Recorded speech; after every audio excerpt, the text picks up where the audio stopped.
That's right, and they are struggling with this heat. It's impossible not to. It's bad enough just standing out here. Still, about 300 students from church groups in 10 states are tackling this tough job, motivated by their faith. 112, 113. It's been 7 or 8 minutes, and it's moved up like 20, 22 degrees. It's almost at 120.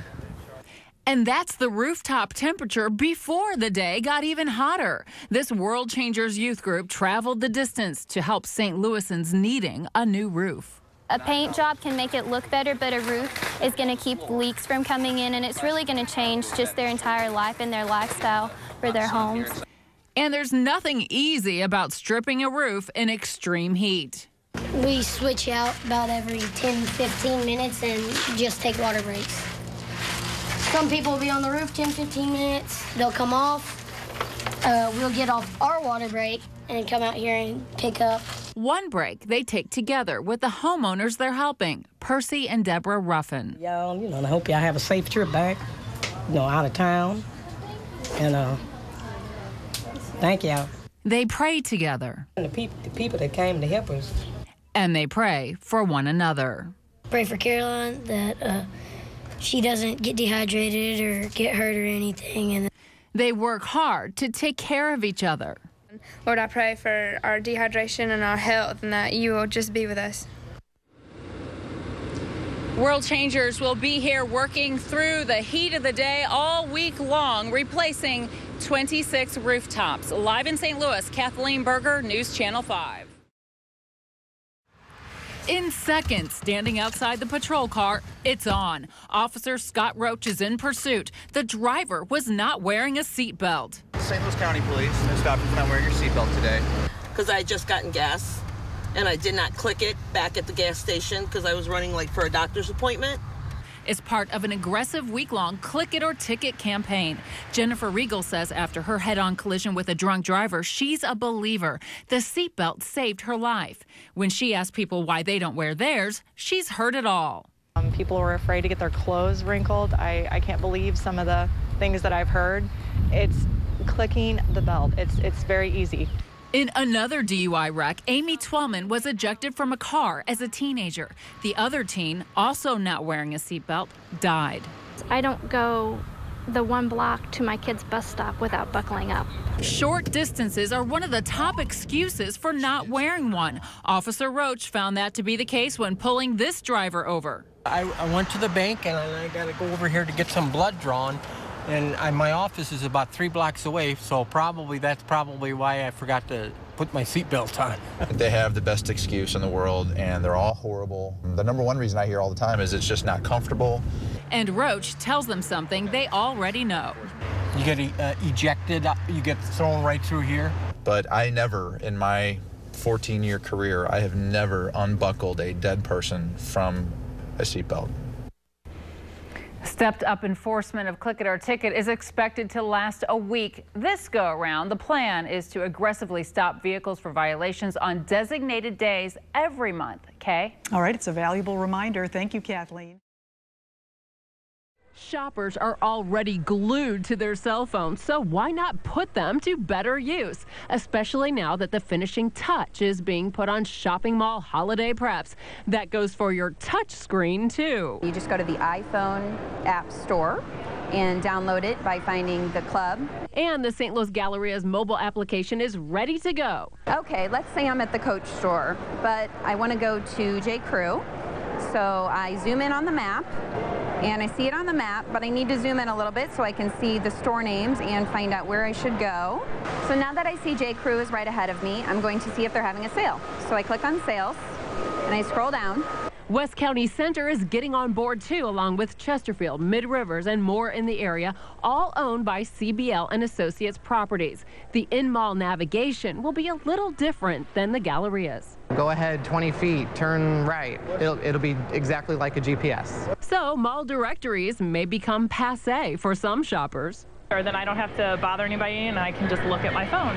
CBL malls will launch their free app before Thanksgiving for smartphones that can download from iTunes. The Galleria's app is available for iPhones and Android phones. If you don't have an iPhone or an Android, you can still do things the old-fashioned way. Excuse me, do you know where I can find Build-A-Bear? It's just right up that way, I think. Okay, thank you. In St. Louis, Kathleen Berger, News Channel 5. Stripping the Admiral. St. Louisan Jim Arno says he's documenting history. I have a book at home about the Admiral, and it actually shows the work they did in, I believe it was 81, when they actually rebuilt the top, and it's kind of sad to see them take it off. They'll be taking off close to 3,000 tons of materials. Steel, iron, and the sheet metal exterior not as valuable, but like the rest, will be recycled. Right now, the upper deck has to go. A spokesperson for the Admiral's owners explains. Taking the deck house structure down so that we can reduce the vertical clearance requirements so that she'll fit under the bridges. Under this railroad bridge, the Mississippi may be below flood stage, but the water is still predicted to be too high for the Admiral to clear the Merchants Bridge near the McKinley Bridge. The only sure way for smooth sailing underneath is taking off the Admiral's top. The ship will be towed to a scrapyard in Alton. John Vaughn is a tugboat captain on the Mississippi, also getting some final shots of the Admiral. It's a piece of history, and you know, unfortunately, there doesn't seem to be a place for it. It's an expensive thing to take care of if someone were to have moved it. Moving it to an Alton scrapyard is an 8 to 10 hour tow. So many St. Louisans say they're sad to see it go. If a ship has a heart and soul, it's her propulsion system and her crew, and that's long gone for the Admiral.